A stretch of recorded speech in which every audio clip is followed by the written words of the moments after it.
மலையாள திரைத்துறை மட்டுமல்ல, கேரளாவையே புரட்டி போட்டு இருக்கக்கூடிய ஒரு நிகழ்வு அப்படின்னு நாம சொல்லலாம். ஹேமா கமிட்டி அறிக்கை. இந்த அறிக்கை தொடர்பாக நம்மிடையே பேசுவதற்காக நடிகையும் வழக்கறிஞருமான ரஞ்சினி நம்மோடு இணைந்திருக்கிறார். குறிப்பாக சொல்ல வேண்டும் அப்படின்னா, தமிழ்ல 1985 ஆண்டுல பாரதி ராஜாவுடைய இயக்கத்துல முதல் மரியாதை திரைப்படம் மூலமா இவர் தமிழ் திரையுலகுக்கு அறிமுகமானவர். தமிழ் மட்டுமல்ல, மலையாளம், தெலுங்குன்னு அனைத்து மொழிகளிலையும் ரொம்ப கொடிக்கட்டி பிறந்த ஒரு நடிகை அப்படின்னு இவங்களை குறிப்பிடலாம். இந்த ஹேமா கமிட்டி அறிக்கை தொடர்பாக பல்வேறு விஷயங்களை நம்மோடு பகிர்ந்துக்கிறதுக்காக இந்த நேர்காணல்ல அவர் இணைஞ்சிருக்கிறார். வணக்கம் மேடம். வணக்கம் சிவரஞ்சனி. முதல்ல இந்த ஹேமா கமிட்டி அறிக்கை நிறைய குற்றச்சாட்டுகளை முன்வைக்குது.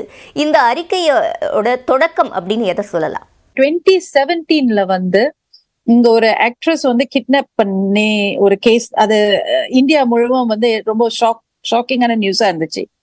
அந்த சமயத்துல WCCன்னு ஒரு உமன் இன் உமன் கலெக்ஷன், அவங்க இந்த இது WCCன்னு ஒண்ணு ஃபார்ம் பண்ணாங்க. நான் அந்த ஆக்ட்ரஸ் கிட்னாப் பண்ற டைம்ல இருந்து நான் ஸ்ட்ராங்கா I was voicing for an entertainment tribunal. And இந்த WCC இவங்க கேரளா கவர்மெண்ட்டுக்கு ரொம்ப விகரஸ் ஆயிட்டு they were fighting for it. இப்படி ஒரு செல் வேணும், ஒரு கமிட்டி வேணும் நம்மளோட கிரீவன்சஸ் எல்லாம் அட்ரஸ் பண்றதுக்கு சொல்லிட்டு தான் கேரளா கவர்மெண்ட் நம்மளோட பினராயி விஜயன் சார் சிஎம் ரொம்ப அவரே இத முன்கூட்டு இந்த ஜஸ்டிஸ் ஹேமா கமிட்டின்னு ஒரு கமிட்டி ஃபார்ம் பண்ணாங்க. First time ever in Indian cinema ஹிஸ்டரியில. And I was the first participant to attend the hearing. நான் எதுக்கு போனேன்னாக்கா, நான் 1990 நான் பீக்ல இருக்கிறச்சே நான் இந்த இண்டஸ்ட்ரியை விட்டுட்டு போன ஆளு. And I don't want to come back. எனக்கா இந்த நம்மளோட சேலரி கேட்டா நம்ம பிரச்சனையா ஆயிடுவோம், நம்ம ரைட்ஸ், டாய்லெட், இந்த மாதிரி ஃபெசிலிட்டி கேட்டாக்கா நம்ம ரொம்ப என்ன சொல்றது, திமிரு பிடிச்சவங்க இப்படின்னு எனக்கு ஒரு பட்ட பேர் இருந்தது அப்போ. அதனாலதான் I just left the industry and I went to do law and finance in London. So அதனால நான் ஹாப்பியா நான் செட்டில் ஆயிட்டேன் லைஃப்ல. எத்தனை பேர் என்ன மாதிரி கரியர் கம்ப்ளீட்டா மாத்த முடியும்? Not many people, right? அதே மாதிரி நான் திருப்பி கேரளாக்கு வந்தப்போ ஒரு 2-3 படம் பண்ணேன். Still the same problem. Technology தான் வளர்ந்துருக்குது, ஆனா பீப்புளோட மைண்ட் செட் வளரல. அகெயின் இந்த மாதிரி பிரச்சனைகள், செக்ஷுவல் ஹராஸ்மெண்ட் நிறைய புது புது படத்துல நிறைய நடக்கிறது. ஓகே, சோ அதனால நிறைய பேர் எஃபெக்ட் ஆகுறாங்கன்னு சொல்லிட்டு தான் நான் முதல்ல போய் அந்த ஹியரிங்ல நான் ஜஸ்டிஸ் ஹேமா அந்த பேனல் முன்பு நான் சொன்னேன், இதெல்லாம் மேடம் செய்யணும். முதல்ல புது என்டர்டெயின்மெண்ட் லா கொண்டு வரணும், அதோட என்டர்டெயின்மெண்ட் ட்ரைபியூனல் கொண்டு வரணும், பிளஸ் கான்ட்ராக்ட் சைனிங் வேணும் பிலிம்ல. அப்புறம் சேலரி எப்படி நமக்கு அந்த ரைட்ஸ் இருக்கோ, அந்த லேபர் இதுல ட்ரைபியூனல்ல போய் கம்ப்ளைண்ட் பண்ற மாதிரி இங்கேயும் அந்த ரிட்ரஸல் வரணும்னு சொல்லிட்டு நான் நிறைய சஜஸ்ட் பண்ணேன். அதே மாதிரி அந்த ரிப்போர்ட்ல என்னோட ரெக்கமெண்டேஷன்ஸ் அந்த ஹேமா கமிட்டி அவங்க ரெக்கமெண்ட் பண்ணிருக்கிறதுனால எனக்கு ரொம்ப சந்தோஷமா இருக்கு. நான் கேட்டபடி அவங்க ரெக்கமெண்ட் பண்ணிருக்கிறாங்க ஸ்ட்ராங்கா கவர்மெண்ட்டுக்கு. சோ இது செக்ஷுவல் ஹராஸ்மெண்ட் மாத்திரம் நிக்கல. Okay, discrimination. ஒரு லேடிஸ் அவங்களோட சேலரி, ஹீரோக்கு மட்டும் இவ்வளவு சேலரி வருது, லேடிஸ்க்கு சேலரி வரல. இதெல்லாம் ஒரு என்ன நியூட்ரலா இருக்கணும்னு சொல்லிட்டு தான் இந்த ரிப்போர்ட்டே வந்திருக்குது. சோ என்னோட ஆசை இன்னைக்கு ஹேமா கமிட்டி ரிப்போர்ட்னு மலையாளத்துல வந்துச்சுனாக்கா இட்ஸ் a ஸ்டெப்பிங் ஸ்டோன்.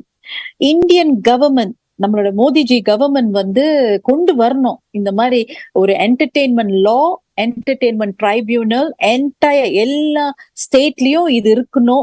சினிமாவில் இருக்கக்கூடிய பெண்கள் நிறைய சமரசங்களுக்கு உட்படுத்தப்படுறாங்க அப்படின்றதுதான் அந்த அறிக்கையோட ஒரு முக்கிய குற்றச்சாட்டு அப்படின்னு நாம குறிப்பிடலாம். இப்போ எந்த ஒரு பேக்ரவுண்டுமே இல்லாத ஒரு புதுமையான ஆள், ஒரு புது பெண் ட்ரை பண்றாங்க சினிமாவில் சான்ஸுக்கு அப்படின்னாக்கா, அவங்க எப்படி சினிமாவில் அப்ரோச் பண்றது, அவங்க எப்படி நார்மலா எடுத்துட்டு போறது வாய்ப்பு கிடைக்கிறதுக்கு? ஃபேக் சினிமான்னு சொல்லிட்டு வராங்க. நான் படம் எடுக்கிறேன், பட் அங்க போனாக்கா படம் இல்லை, வேற ஏதோ நடக்குது. இந்த மாதிரி எல்லாம் ஃப்ராடு தனம் நடக்குது இப்போ. ஸோ ஒன்லி ரிட்ரஸல் வந்து at the moment is police station. Okay, இந்த புதியதா வராங்க அவங்கள வந்து போலீஸ் ஸ்டேஷன் போனாக்கா ஓகே. இந்த எஸ்டாப்ளிஷ் ஆர்டிஸ்ட் இருக்காங்க பாருங்க, லைக் பீப்புள் லைக் மீ, நமக்கு வந்து போலீஸ் ஸ்டேஷன் போக முடியாது. ஏன்னா போனாக்கா நம்மளோட பேர் வந்து அடுத்த நாள் ஃபிளாஷ் ஆயிடும். இப்போ வந்து இன்ஸ்டன்டா ஃபிளாஷ் ஆயிடும். இவங்க போலீஸ் ஸ்டேஷன் வந்திருக்கிறாங்க, ஆன்லைன்ல யூடியூபே போட்டு நார் அடிச்சிருவாங்க நம்மள. சோ இந்த மாதிரி இதெல்லாம் வரக்கூடாதுன்னு சொல்லிட்டு தான் இந்த ட்ரைபியூனல் இருந்துச்சுனாக்கா இதெல்லாம் நம்ம வந்து சீக்ரஸியா இதை டீல் பண்ணிடலாம், இந்த ப்ராப்ளம்ஸ் எல்லாம். இப்போ பிக் ஷாட்ஸ் கிட்ட இருந்து இது தொடர்பா எந்த கமெண்ட்ஸும் வரல அப்படின்ற ஒரு விமர்சனமும் முன்வைக்கப்படுது. யாரும் அதை கமெண்ட் பண்ண மாட்டாங்க. அந்த என்டையர் அசோசியேஷனே டிசால்வ் ஆக்கிட்டாங்க. ஓவர் நைட்ல வந்து எல்லாரும் ரிசைன் பண்ணிட்டாங்க தானே. அதே ஒரு நல்ல வெற்றி தானே. So it's a new beginning. இப்ப புது ஆள்காரர் வரணும். இந்த மோனோபொலி பிடிச்சிட்டு இருக்கிறதுல இனி it has to change. And I think இந்த சேஞ்ச் வந்து எல்லாருக்கும் நல்லது. எல்லா லேடிஸும் சேஃபா ஹாப்பியா வேலை செய்யலாம். இன்னொரு புறம் இன்னும் சில ஆர்டிஸ்டே வைக்கிற விமர்சனம் என்ன அப்படின்னா, இதெல்லாம் வெறும் குற்றச்சாட்டுகள் தான், இன்னும் இது வந்து விசாரிச்சு வழங்கப்பட்ட ஒரு தீர்ப்புன்னு இதை சொல்லிட முடியாது, குற்றச்சாட்டுகளா தான் இருக்கு, இதெல்லாம் ஏன் முன்னாடியே சொல்லல, இப்ப சொல்றாங்க அப்படின்ற ஒரு கேள்வியையும் தொடர்ச்சியா விமன் ஃபேஸ் பண்ண வேண்டியிருக்கு. முன்னாடி ஏன் சொல்லலைன்னாக்கா நீங்க அப்படியே சொல்ல முடியாது. முன்னாடி ஏன் சொல்லல இப்ப சொல்றீங்கன்னு. முன்னாடி சொல்றதுக்கு எங்க நமக்கு கிரீவன்சஸ் இருக்கு? நான் முதல்ல சொன்னேன் தானே. இப்ப நம்ம வந்து நடிகர் சங்கத்துல போய் நம்ம சொன்னாக்கா அது பிளாஷ் ஆயிடும். அப்ப நம்மளோட ஆப்பர்ச்சுனிட்டி எல்லாம் போயிடும். இப்ப வந்து இந்த ரிப்போர்ட்னால இப்ப எல்லாரும் என்ன நம்பிக்கிட்டு இருக்கிறாங்க, ட்ரைபியூனல் வரும், அதனால நமக்கு தைரியமா அங்க போய் நமக்கு சொல்லலாம். இதனாலதான் எல்லாரும் இப்ப வந்து கொஞ்சம் கொஞ்சமா வெளியே வராங்க. ஓகே, ஒரு ரீட்ரஸல் வருது. இல்லாட்டி திருப்பி நடிகர் சங்கம்னாக்கா யாருங்க சொல்ல போறா? இது மற்ற மொழி திரைப்படங்கள்லையும் நிறைய ஒர்க் பண்ணியிருக்கீங்க, லிட்டலா அப்போ நிறைய ஹிட் படங்கள் நீங்க கொடுத்துருக்கீங்க. எல்லா மொழி திரைத்துறையிலையும் இந்த ஒரு நிலை தான் நீடிக்குதா? இருக்குது, நான் பார்த்திருக்கிறேன். ஒரு கன்னட படத்துல வந்து I didn't want to do any more Kannada movie. I stop. ஒரு படம் பண்ணிட்டு போதுமே. பிகாஸ் அங்கேயும் வந்து பிகாஸ் நமக்கு ஒண்ணு லாங்குவேஜ் புரிய மாட்டேங்குது. அண்ட் ஆளுங்க வந்து டிஃப்ரெண்டா இருக்கிறாங்க. தமிழ் படத்துலயும் இருந்துச்சு, இல்லைன்னு நான் சொல்லல, இருந்துச்சு. பட் அட்லீஸ்ட் வந்து நமக்கு கொஞ்சம் ஹெல்ப் பண்ணாங்க. பட் இந்த அதர் லாங்குவேஜ் நம்ம போனோன்னு நமக்கு பாஷை ஒன்றும் புரியாது, ஒன்றும் தெரியாது. ஸோ பீப்புள் ஆர் டிஃப்ரெண்ட், நம்ம அவங்களுக்கு தெரியாது. அண்ட் அவுட்டர் ஷூட்டிங் போறோம், அவுட்டர் ஸ்டேஷன்ல. ஸோ இப்ப சென்னையில நடந்துச்சுனாக்கா நோ ப்ராப்ளம், நம்ம வீட்டுக்கு வந்துடலாம், இல்லாட்டி தெரிஞ்ச ஆளுங்க கிட்ட சொல்லி ஏதாவது எஸ்கேப் ஆயிடலாம். இப்ப நம்ம வெளியூர் போனாக்கா நம்ம வந்து ஸ்டக் ஆயிடுவோம், ரைட்? பிகாஸ் அவங்க கையில தான் எல்லாம் இருக்குது. we don't know what will happen. அந்த மாதிரி கன்னடத்துலயும் நான் பார்த்திருக்கிறேன், தெலுங்குலயும் நான் பார்த்திருக்கிறேன். ஸோ இது வந்து இட்ஸ் ஹேப்பன்ஸ் இன் எவ்ரி இது. நீங்க வந்து பாலிவுட் எடுங்க முதல்ல. பாலிவுட்ல வந்து எவ்வளவு ஓப்பன்டா வந்து இந்த ட்ரக்ஸ் எல்லாம் இருக்குது. அந்த சுஷாந்த் ராஜ் சிங்கோட டெத் பாருங்க, எவ்வளவு கான்ட்ரோவர்சி நடந்துச்சு, எவ்வளவு பிரச்சனைகள் நடந்துச்சு. இப்போ இந்த ரிப்போர்ட் வெளிவந்ததுக்கு பிறகு, இதுவே தாமதமா தான் வெளிவந்திருக்கு, இப்போ இது போயிட்டு இருக்க டைரக்ஷன் சரியானதா? இது மூலமா தீர்வு கிடைக்குமா? ஆஃப்கோர்ஸ், அதுதானே நம்மளோட கவர்மெண்ட் வந்து எஸ்ஐடி ஃபார்ம் பண்ணிருக்கிறாங்க. And recommendations are there. அப்போ அதை சீக்கிரமா இம்ப்ளிமெண்ட் பண்ணணும் தான் என்னோட கவர்மெண்ட்டுக்கு நான் ஒரு வேண்டுகோளா வைக்கிறேன். the sooner இந்த ட்ரைபியூனல் வந்துச்சுன்னா the better it is for everybody.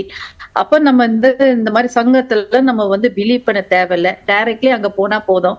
மிக்க நன்றி. நிறைய கேள்விகளுக்கு பொறுமையா பதில் அளிச்சிங்க. இது மூலமா ஒரு தீர்வு கிடைக்கும். சினிமாவில் பணிபுரியக்கூடிய பெண்களுக்கு ஒட்டுமொத்தமா ஒரு பாதுகாப்பான சூழலை உருவாக்க வேண்டும் அப்படின்றது தான் நோக்கமா இருக்கு அப்படின்னு புரிஞ்சுக்கிட்டேன். இந்த நேர்காணலுக்கு மிக்க நன்றி மேடம். ரொம்ப தேங்க்ஸ் ரஞ்சனி, சிவரஞ்சனி, உங்களோட பேசினதுல ரொம்ப நன்றி.